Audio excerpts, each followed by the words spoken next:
ataque! La historia de los terremotos en el cine abre un nuevo capítulo con el ya mencionado estreno de San Andreas.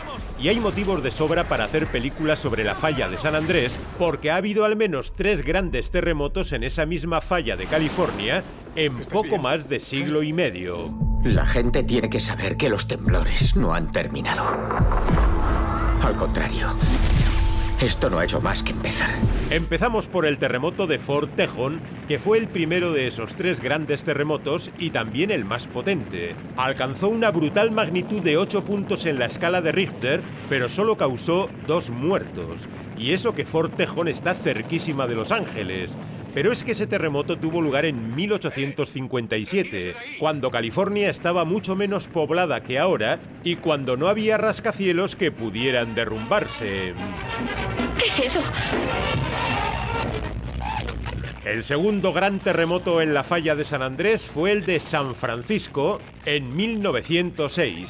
Con una magnitud de 7,8, fue 2 décimas más débil que el terremoto anterior, pero causó más de 3.000 muertos porque esta vez el epicentro estaba en la misma ciudad de San Francisco. Aunque muchas de las víctimas fallecieron no por el terremoto en sí, sino por los incendios que se desataron justo después. ¡Auxilio! ¡Vengan! ¡Mi casa está ardiendo! ¿Dónde? 4 manzanas más allá de la calle Folsom. ¡Es inútil! Lo siento, la conducción de agua se ha roto. No podemos atajar el fuego.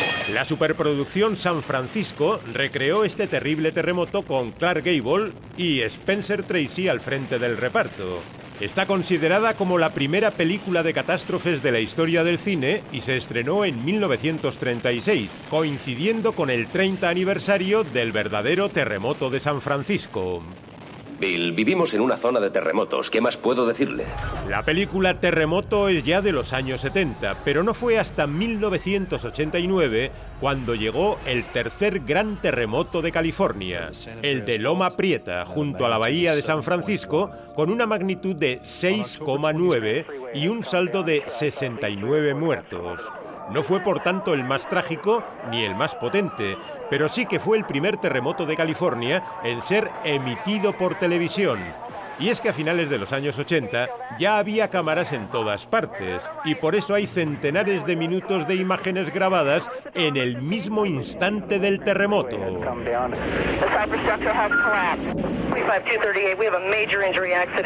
El terremoto se grabó en polideportivos, en cafeterías y en supermercados. Y tuvo lugar precisamente mientras se disputaba este importante partido de béisbol de las series mundiales en un estadio muy próximo al mismísimo epicentro del terremoto.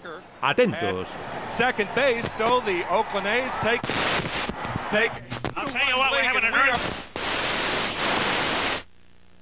La señal de televisión permaneció así, congelada durante largos minutos, con los telespectadores temiendo que el estadio entero se hubiera derrumbado. Por suerte, las gradas del público resistieron bien los temblores, pero no ocurrió lo mismo con los puentes de las autopistas, que resultaron especialmente dañados por el seísmo, aplastando a decenas de conductores.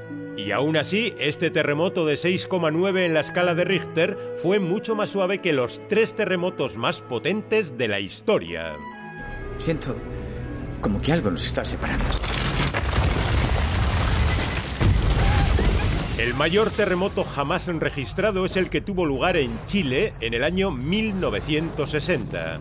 Alcanzó una terrorífica magnitud en la escala de Richter de 9,5, una cifra nunca medida hasta entonces, y por supuesto causó miles de muertos y heridos. Vamos, que no fue tan terrible como el terremoto de 2012, pero casi. ¡Jackson, deprisa! ¡Nos va a alcanzar! El segundo puesto en este dramático ranking es para el terremoto de Alaska del año 64, con una intensidad de 9,2 y que liberó una energía equivalente a 25.000 bombas atómicas como la de Hiroshima.